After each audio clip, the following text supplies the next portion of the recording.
এই ভিডিঅ'টো কেৱল মনোৰঞ্জনৰ বাবে বনোৱা হৈছে। ৰাজনীতিক আৰু বাস্তৱ জীৱনৰ লগত ইয়াৰ কোনো সম্পৰ্ক নাই। ধন্যবাদ। আৰে বাবা বিৰাট ভাল লাগিছে। আজি আমি পুৰা গুৱাহাটী ঘূৰিব।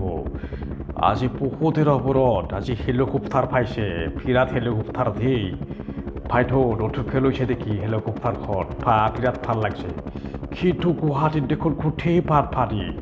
ইফালে বানপানী ইফালে বানপানী। ক'তো যাবই নোৱাৰে ইমান লেতেৰা। কেনে বানপানী।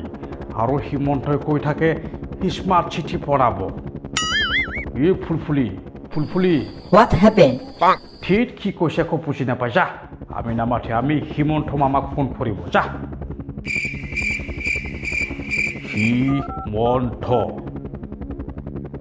হিমন্ত এইবিলাক কি বনাই থৈছে?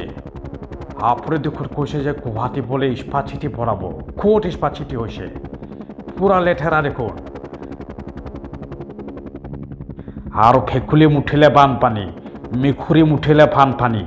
এইবিলাক কিবা জাগা হৈছে নেকি? হাৰে যদি জাগা চাবৰ মন আছে আমাৰ পৃথিৱীত চাব। আমাৰ জাগা চাব পুৰা চাফা ফিনফিনীয়া কৰি থৈছে। যা কথা কৈ থাকে স্মাৰ্ট চিটি বনাব। ঠিক আৰু মোৰ লগত এইডাল কি আছে একো বুজি নাপায়। মই এইফালে চাই যাব যা।